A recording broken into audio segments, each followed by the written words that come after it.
You are listening to the IoT for All Media Network. Hello, everyone, and welcome to another episode of the IoT for All podcast, the number one publication and resource for the Internet of Things. I'm your host, Ryan Chacon. If you're watching this on YouTube, we truly appreciate it if you give this video a thumbs up and subscribe to the channel. If you're listening to this on a podcast directory, please subscribe if you have not already done so.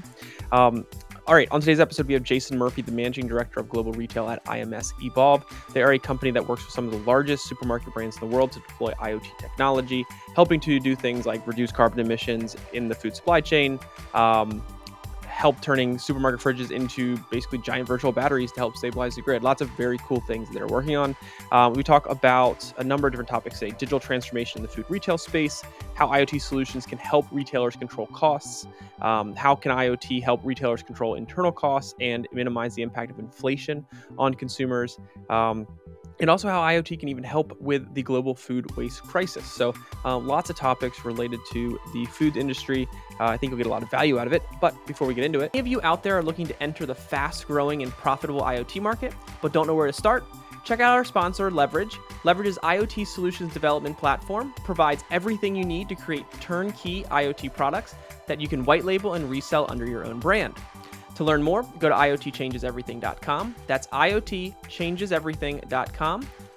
And without further ado, please enjoy this episode of the IoT for All podcast. Welcome, Jason, to the IoT for All podcast. Thanks for being here this week. Hi, Ryan. Thanks for having me on. Absolutely. So I want to kick this off by having you give an introduction about yourself to our audience, if you wouldn't mind. Okay, so Jason Murphy, I'm the Managing Director for Global Retail for IMS, and it's really a role that emerged out of my long 30-year career in retail. So originally in store ops before moving to central teams around facilities and food quality. And during that retail journey in that central role, one of those central roles, I was head of change for the maintenance and energy division of that retailer. And that's where I first started to look at how can technology, which would now be probably reframed, because this was 10 years ago, reframed as digital transformation, help me drive significant improvements around customer experience, supporting colleagues in store, and improving productivity and reducing our maintenance and facilities costs. And that's where I first come across IMS Evolve. And subsequently, I've now moved to IMS Evolve, and I lead our engagement with retailers globally.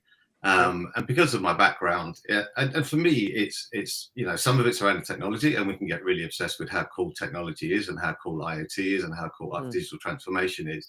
But it's how do we, and in my role, my team, support customers with the changes that are required often to get the outcomes from digital transformation. So that's my role. That's what I do with IMS Evolve. Fantastic. And regarding IMS Evolve, can you tell our audience a little bit more about kind of what you all do, the focus, how you fit into the IoT space, that kind of thing? Yeah. So IMS Evolve has been around since before the turn of the century. So IMS Evolve has been doing IoT before it was IoT. Right. Traditionally, it was formed to solve a problem for a major retailer about visibility of refrigeration infrastructure and problems with that infrastructure. So to bring that into a global view, a central view of those problems and take action. So that's where it was born from. And now it's evolved and developed more into doing that as part of our core business. So extracting the raw data using edge technology from controls infrastructure around refrigeration, but also now heat and ventilation, lighting, energy, and any underlying asset that's either business critical or high energy consumption. And we, using our edge technology, we create and shape that data from the raw data at the edge through the controls infrastructure. And it really doesn't matter how old it is. We work with legacy and new. Sure. And we create an IoT layer over that infrastructure. And then what we do is put our sort of rules, policies, now known as AI and machine learning, down at the edge and drive action and from that insight that we get from the data. And that really gets pointed at a couple of key areas. One is, reduction in things which are really important, like food waste. Yep. Reduction in the energy costs of those assets, but also, how do we make it cheaper to maintain? How do we predict problems before they happen? How do we, ensure good availability of good quality food and produce in the stores? Right. So we are reading and writing to that underlying infrastructure through our IoT layer. Fantastic. Yeah, I actually want to dive into that here in a second, but I wanted to start off kind of this next section of our conversation and ask if you could give us kind of a high level overview of digital transformation, kind of IoT technologies being involved in the food retail industry, since I know it's a space that you have experience in, and focus on. Just if we high level it for our audience, how should they be thinking about the connection of digital transformation, IoT technologies in that particular industry and how it's being used? Yeah, really good question. So, from my point of view, having been in the retailer side, when I started looking at around 2012, I was looking for how can technology, do those things around improving productivity, reducing costs, and making things better for customers, Right. and being really focused on different types of technology that are out there that can help me with that. So I guess my focus is around those big energy consuming mission critical assets that retailers have. Okay. Um, so I think a key piece is the ability to understand retailers and understand, in order to transform something within a retailer, it's got to be reasonably straightforward to implement. It's got to, we've got to understand how does that shape and change operational processes, because, you can put technology and we can automate, but that's only often part of the journey. So how do Right. we help retailers with, if I'm going to give you better data and give you better information on your work orders for refrigeration, how do you then use that with your Right. contractor base about delivering better? So Right. there's a whole engagement and transformational piece that has to happen. And I think we have to think about all of those parts of the change in order to make it successful. And I think being able to trial, prove, and show is really, really important. And to be able Sure. to do that at a reasonable pace. Because in this field, in IoT, we all use similar language. And people are getting a bit deaf to some of that language. I've heard it before. I've been promised it before. It was never quite delivered. Yeah. And retailers are very aggressive around return on investment. If I'm going to do something, Sure. how does it pay me back? Because actually, what I'm trying to do here is I'm reducing my costs and making things better. I'm going to free up cash to invest in price, which is really important at the moment. Put more staff in shops. All of those things that are important to a retailer. So we have to be really strong around being able to prove an aggressive ROI, return on investment for Right. retailers.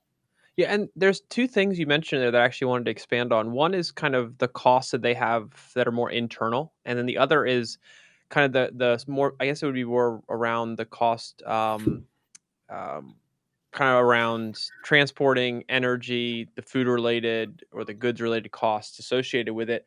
But could you kind of, in the terms of how IoT solutions play a role here, how are they Yeah, helping retailers control the costs on around the transport of goods, energy, and food?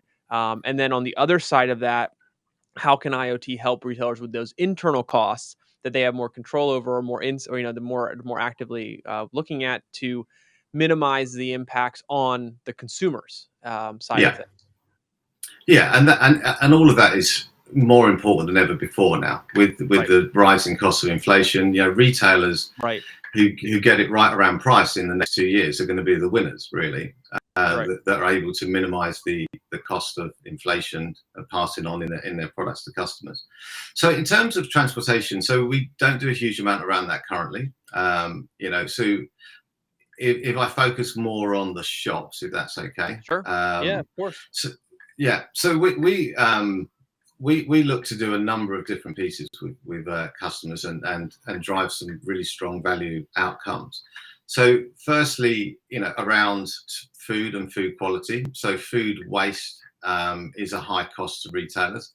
Globally, we're talking in the food chain, 1.3 billion tons of food goes to waste. In the UK, that's around 17% of all food. In the US, it's closer to 24% of all food is going to landfill and driving methane gas into the environment, which is more impactful than traditional CFCs.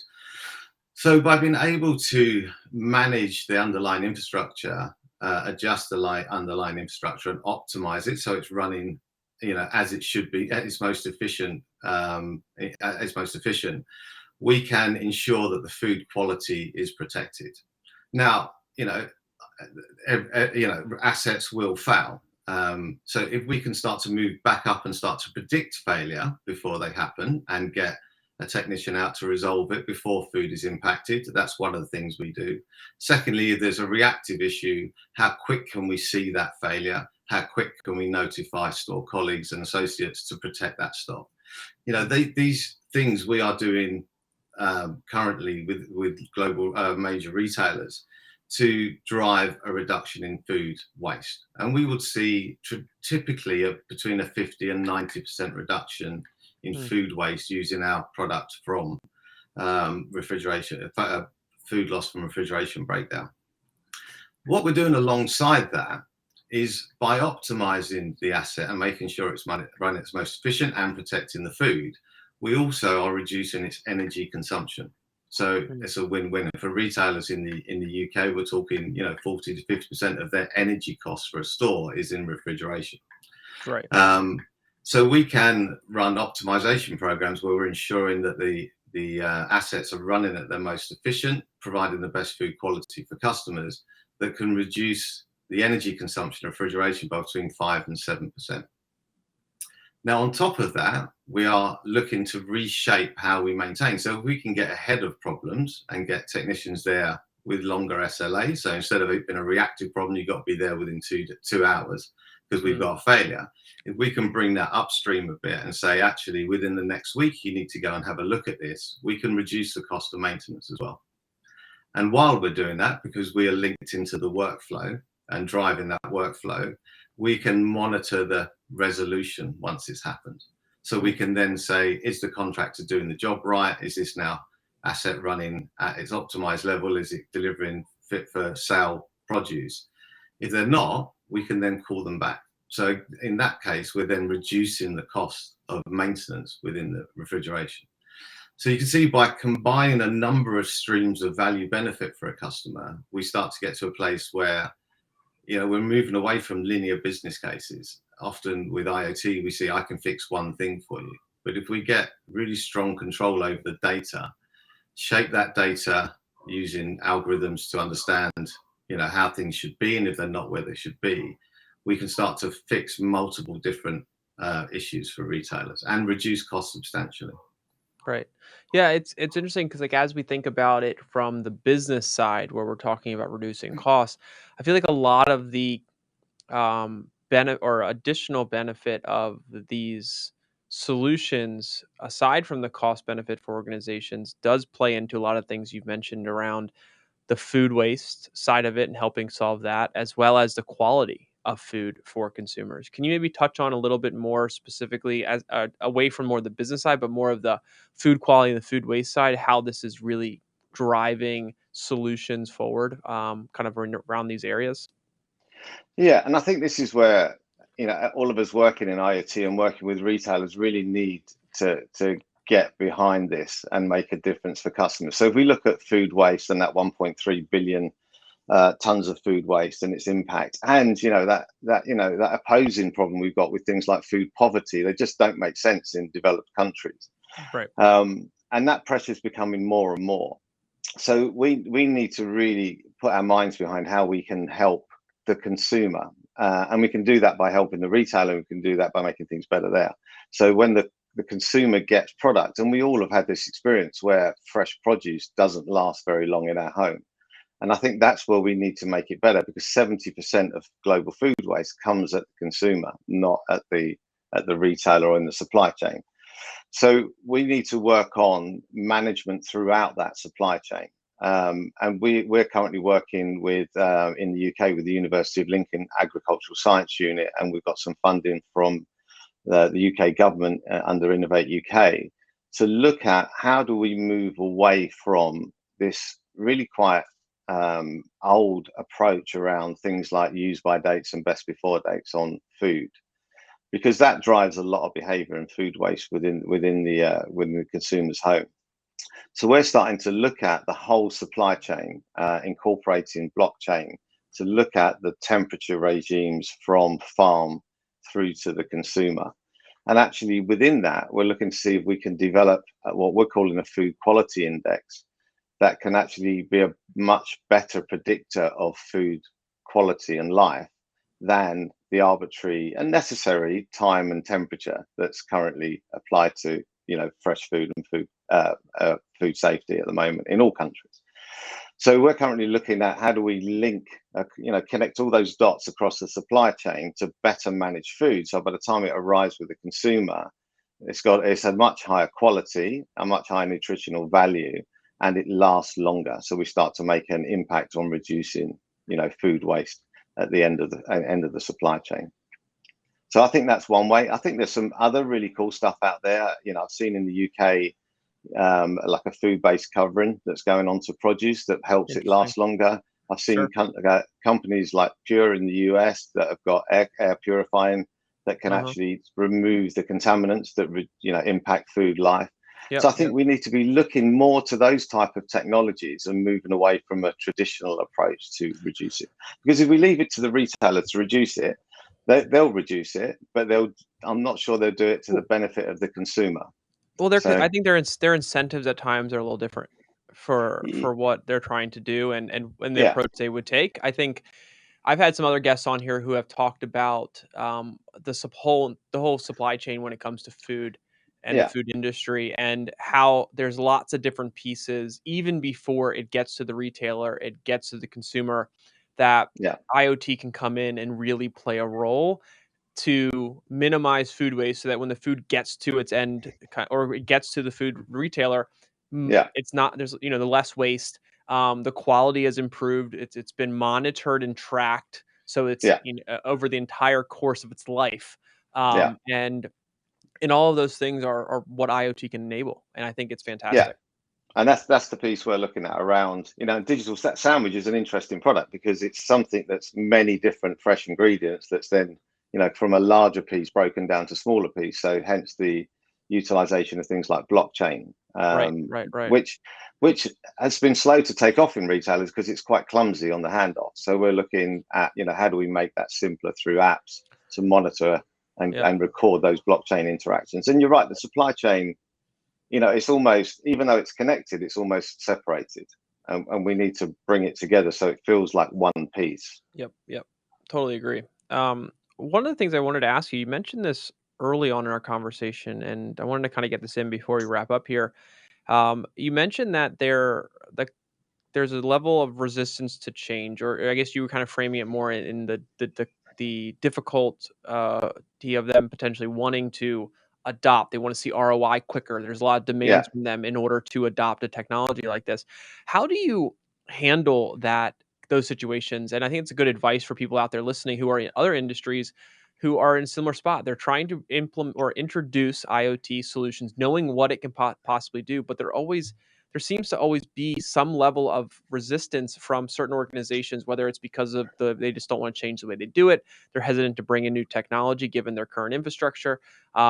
They have really high ROI demands, so they want to see stuff quickly. And sometimes with IoT, it takes a little longer. Strong hurdles, Exactly. So what is your kind of overall advice and approach to handling those types of situations when you encounter a customer that has that kind of thought process? Yeah, I think from my point of view, I maybe sit slightly in my comfort zone. I'm a retailer. I work with retailers, so I've done what they've done, and I've done the transformation that they're doing. So that's helpful. So understanding how to enact that transition. I think, I think it's sometimes in technology, we've done this to ourselves. There's a lot of over promising and under delivering, like quite excitement around we can do this, we can do that. And when it comes to the proof, it's not quite as good or not quite as quick. So I think we need to be really strong around how do we show that it can be done, and how do we show it can be scaled. And we need to be really thinking about, it's not just about putting some technology into a business, it's about transformation. And part of that is digital and part of that is almost analog in terms of the people and the process. And we need to be making our products better at helping that transition. So a couple of ways to do that is if it's going to have to enact some workflow, can we automate that within the software, which is what we look to do as much as possible. So can we take the heavy lifting out of the transformation? We're working with stakeholders and customers that are managing multiple products and projects and managing multiple stakeholders themselves. So the more we can help them do their job and ease that delivery, the more likely we are to get traction. And I think it's really important to have an approach that involves all the stakeholders. So we don't just work with the maintenance and energy divisions, we're working with the retail ops division around how we can make things better for them in shops, how we can reduce their costs, as well as the energy team, as well as the maintenance and facility team. So the more hits we can have in terms of making it better, the more traction we're going to get, because it will get more support from those stakeholders within the business. And I think if we're going in with one thing that we're really excited about, that if you install this, it will do this, then I'm not sure that's enough anymore. I think we have to be thinking about how does it affect the whole business? And we've got to understand the customer we're working with. So if we're approaching a retailer without thinking about what it's like for store associates and colleagues, then we're not approaching it right. We've got to think about them. I totally agree. I think there's a lot of value that is often overlooked in having that domain experience, and understanding and being able to speak the language of the customer. So there's a lot of value there, for sure, that I think is sometimes it's not something that a potential seller or company has, and acquiring that in some fashion, whether it's bringing on a member that has background and experience in the industry you're trying to sell into.